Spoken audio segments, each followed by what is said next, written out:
Hey YouTube family, it's your girl Cindy. Welcome back to my channel. On this channel, we break down relationship dynamics in real life and on TV. Check out my playlist in the description after this video. Please take a moment to click that subscribe button, y'all. Every subscriber matters. I am really trying to grow on YouTube, so help your girl out. Today, I will be reviewing Married at First Sight, Season 13, Episode 10. I'm starting to feel like the theme of this season is the runaway groom. This episode was a bit overwhelming for me, but I have to say, Gil was the MVP for calling Jose out. Let's jump right in. We're going to get started with Brett and Ryan. So Dr. Viviana came to visit them. She actually visited all the couples in this episode. Ryan mentions he is still waiting to feel butterflies and that he has hit a wall.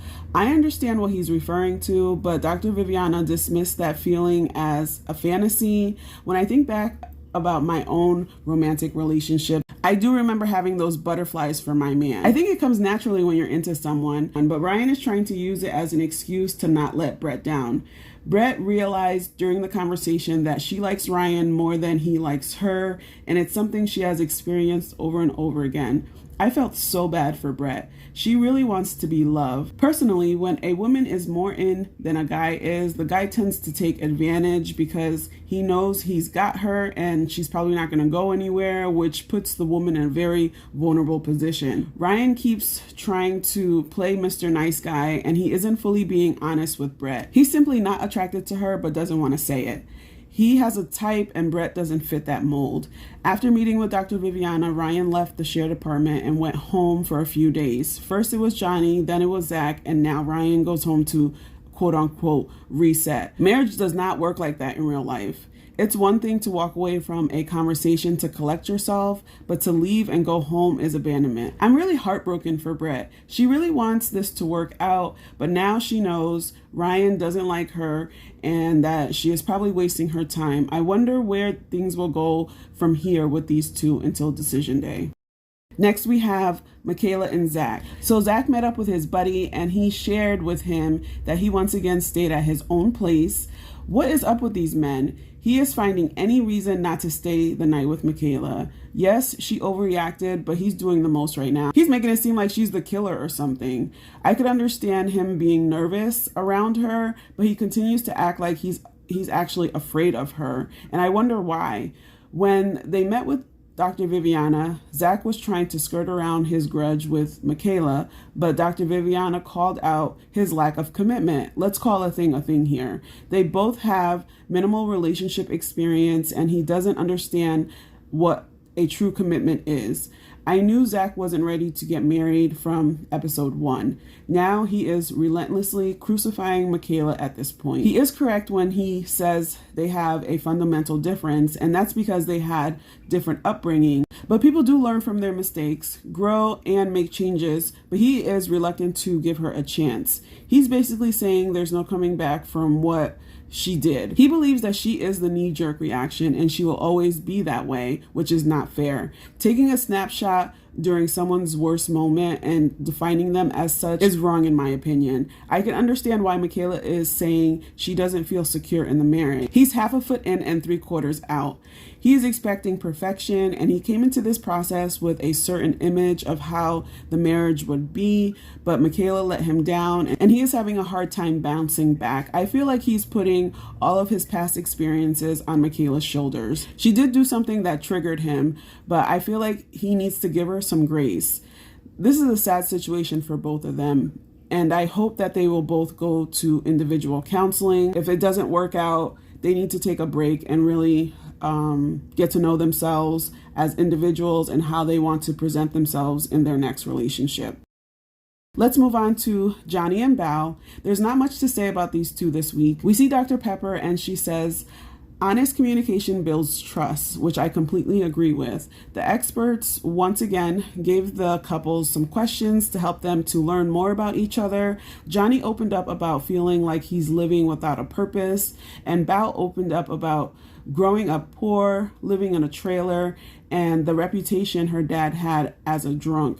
She said he was an instigator, so her childhood friends' moms didn't really like him, and her friends would tell her that, they couldn't be friends with her anymore, which was really hurtful. Some parents don't understand the lifelong negative impact their behavior can leave on their children. So when they met with Dr. Viviana, Johnny admitted he had been waiting for sex. Duh, we all saw that Johnny. He was acting real thirsty. Bao admitted they had consummated their marriage, but she wants variety, not just that vanilla sex that Johnny is into. They were given some costumes and an intimate dice game to explore their options in the bedroom. It was nice to see these two getting along and having fun together in this episode. I feel like they have what it takes to make this marriage work. Johnny just needs to stay plugged in. I look forward to their ongoing interactions. Next, we have Mirla and Gil. Mirla is unapologetically herself, and I respect how she is marching to the beat of her own drum. She needed to be matched with someone who is patient, and although Gil can be problematic at times, he has been patient with her, and their chemistry is growing, although I still don't think that they're going to make it because Gil is small-minded and Mirla can be a bit much at times. We learned in this episode that Mirla had been cheated on in the past, so she is keeping her guard up and moving at her own pace until she feels comfortable. They were given some activities to explore their intimacy, and she was actually into it, but I was surprised when she said they won't be getting a divorce when they met with Dr. Viviana, because she did call for a divorce check twice during the honeymoon. Personally, I don't think the word divorce should be thrown around unless you are certain that is what you want. But some couples threaten divorce all the time. I think that's a form of emotional abuse, and it doesn't build trust or create a safe space within a marriage. These two are going to keep us guessing, but Gil has finally gotten his first kiss, and Mirla was the one to initiate it. Bravo. Hopefully they will put this kiss thing to rest now. I am looking forward to seeing how things continue to unfold with them. Last but not least, we have Rachel and Jose. So Jose tells the camera that Rachel called him by another man's name and that he was not happy at all. At first, I was like, ouch. But then he showed his true colors. He turned into the Tasmanian devil and he flipped all the way out on Rachel. His ego was bruised and he couldn't control his anger. I'm sure knowing about her past infidelity took things to another level in his head, but he was completely out of line. He cussed her all the way out, then told her to get out. She went to walk out the producer, and this dude decided to lock her out and go to bed. Then he didn't take any accountability for his actions, nor did he show any remorse. He was intentionally being vindictive, and he was acting in a very childish manner when Rachel was trying to talk to him afterwards. He has a lot of growing up to do. I'm glad Rachel stood up for herself, and come to find out, she accidentally called him Johnny. Yeah, Johnny, y'all. He was making it seem like they were getting intimate and she looked at him and called him her ex or something. I was so disgusted by how he was treating her.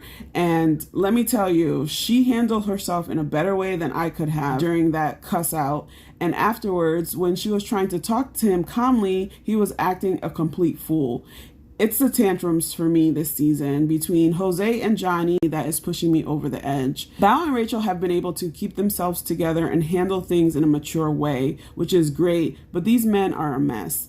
So the guys get together to golf, and here goes Jose attempting to sell them some BS. He didn't tell them how he went off on Rachel and locked her out, but he sure enough told them she didn't want to be his wife anymore. Who would want to be your wife at this point, Jose? You should be ashamed of yourself for your actions. Yes, everyone makes mistakes, but his whatever attitude was despicable, and I'm glad Gil called him out because his story just didn't make any sense, and he was trying to play victim. I don't know how Jose and Rachel are going to get past this incident.